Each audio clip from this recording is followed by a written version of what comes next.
Can you say that again? Can you tell me that embarrassing fact about yourself one more time? Yeah, yeah, exactly. I'm not giving you any of that. That's right. Looking into your history, you're definitely homegrown talent. Yeah, Growing up in Los Alamos, and you were part of the Hilltoppers, right? that's where I went to high school. Yeah, That's right. That was us. So you went on to UNM. You were the captain for the Lobos, which is something not any present-day college student can say. I know, unfortunately. And then moving on forward to USL. And the first one you started out with was... So it was the Gecko. They were around. I had one more semester of college, played my 4 years here, and so I was like, yeah, I want to play professional soccer and continue schooling. So yeah, that's what I did. We are looking to some of those people who blazed the trail. And sure, yeah. And so I think that I remember growing up and watching The Asylum, and that was exciting for us to see that there was something beyond high school for us. But I played on that for 4 years. Yeah, exactly. Yeah. So when I came back, Justin Sells and Brett Stalls, Ryan Davis. A lot of guys. Those guys are playing out here now. And then you went on to coach for Rush. Mm-hmm. A lot of people know you from that. You went on to be a director with NMYSA and the ODP program. Yeah. Yep. And so there's a lot of hats that you've worn over the years. What were some of the things that fell into place that brought this together? Oh man, it's a kind of a long story, but I'll try and make it short. So the main impetus is that there's a shortage of fields for sports in general in Albuquerque. I looked at that as an opportunity from a business side of things to say, I think I can do this and I think I can make a business out of it. But then the other side of it was, I want youth players to have a nice surface to play on. I want adults to have a nice surface to play on. It was kind of a dream, and then sort of started doing some business planning and thought, you know what, I think it works. So I went to my dad, and who had this piece of land, and I said, I think I want to do this with the land. Will you partner with me? And he said, yeah, let's do it. So here we are. You spoke about your dad, Richard. How has his influence shaped some of your major decisions? Well, one, he's a good businessman. And so, he could kind of poke holes and kind of ask the right questions and kind of get me down to like, what's the essence of what I'm trying to do. And so from that standpoint, and growing up, he coached me growing up, and he was on the Los Alamos Youth Soccer League board. I think he was on the board for the state association as well, which I actually didn't know until like a month ago. Like we were just talking about stuff, and I was like, you did that? He's like, yeah, of course I did that. And now that I think about it, it makes sense, because my buddy Jimmy Rhodes, who's from Alamogordo, his dad was on the board, so kind of all makes sense. But yeah, so just being involved at different levels, I think, is what I've kind of learned from my dad, is you can't look at something through one lens. You kind of want to know everything that's going on, so you don't just be a parent of a kid in soccer. Get on a board, be a volunteer, kind of see all the things that it takes to just have a soccer game on a field. I mean, there's a lot of stuff that goes on. You need refs, you need parents to drive you there, you need kids who like to play, you need a facility, whether it's a city park or this. So there's a lot of things that go into it. Your mother too, Mary Pat, has she been a big influence in some of the major decisions you've made here as well?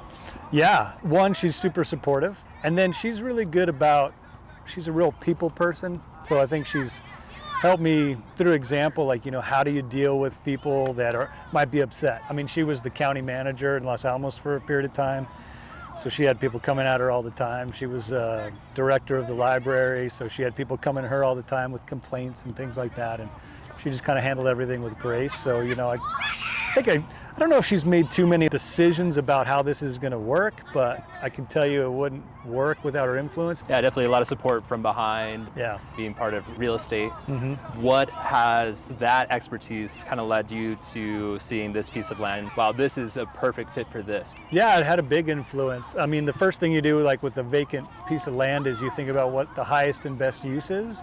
From a real estate broker standpoint, that's going to be, what kind of building or what kind of business can really succeed at that location. So just having the thought process of what's around here, where's it located off the freeway, how convenient is it to get there, I think that solidified for me my gut feeling this was the right area of town to put it in. From a soccer standpoint, there's a huge community within 10 minutes of here. You got a lot of people playing soccer, where soccer's just something they do, it's part of the culture. And I wanted to kind of put it in a place that was convenient for for this area of town. This area of town doesn't necessarily typically be considered like they sort of have a lot of stuff. You know, you see a lot of new stuff being built in other spots of the city, and I thought this would be a good location for that reason.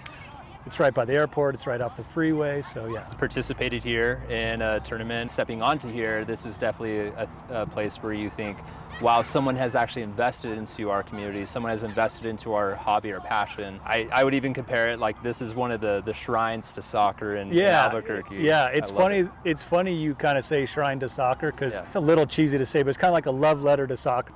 If I had this as a kid, I would have been here every day. I mean, I would have this is where I would have lived. And I really wanted it to feel like soccer had a home in Albuquerque for the community. You know, high schools do a really good job of providing soccer for kids. Soccer clubs like the one you see behind me, they do a good job. I think that there's a lot to be proud of with the way it's designed, the way that you feel when you walk in, and the general experience that you have when you participate here. That's a testament not only to you guys, but also to, I think, the people that participate here, to the growing respect for the sport in the community as well. Yeah. Kraemer Fields is home to adult leagues, the youth leagues, and then open play. Correct. In terms of what no one else is doing is, one, the youth open play is something that you don't see anywhere else. Yeah. The idea too that there is no coaching. Correct. Yeah. Which is such an interesting concept. It's just playing soccer. Totally. And I think a lot of times when I was growing up, I stopped having fun in soccer. It was always training. That's an interesting concept. Where did that come from, and the culture you want to promote with that? I just kind of thought, and we've had this conversation like in the soccer community, the coaches you see out here, like we have this conversation as coaches. I mean, we're part of the organizations that are training kids, right? All of us understand, like, fundamentally kids get better with their skills when they're playing on their own with their buddies, and they can try stuff, and there's no pressure to work on the tactic or the technique that the coach is wanting to work on at that point. All of that is good. You need to just play. You just need to have fun playing soccer. The women's open play being free. Yeah. That is, so that is something that we can, actually let me backtrack real quick and give some details with the youth open play. So youth open play is for 7 and 16 years old. For youth open play, that's on Sundays, 2:30 to 4:30 p.m. Yep. $7 a head. The women's open play, so that's free on Tuesday nights, 7 p.m. to 9 p.m.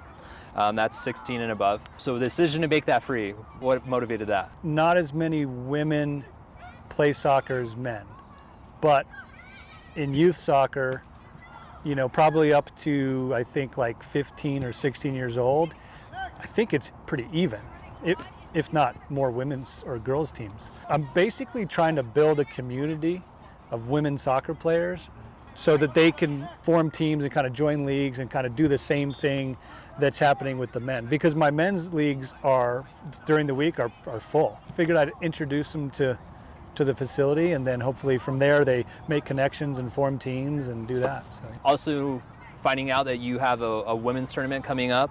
Yes. That's going to be October 14th and 15th, and that's going to be 7v7. Correct. Life partner Dana, she and I were discussing tournaments, and we wanted to do a women's tournament, you know, just for women, to sort of celebrate and support women. So it's $600 a team, and $200 of every team registration will go to the Barrett Foundation, which is an organization that helps women in town. And that's the idea, is to have a charity every year that we can help out, you know, that's involved in helping women. Mr. Steve Kraemer, thank you so much for talking to Mexico Corner Flag. I appreciate your time. I appreciate the facility. Like I said, you know, me playing here from start to finish, I thought this was really well put together, and like we mentioned, it's a love letter to soccer, and I think it's a cool place to be. So appreciate it. Yeah. Thank you very much. No, thank you.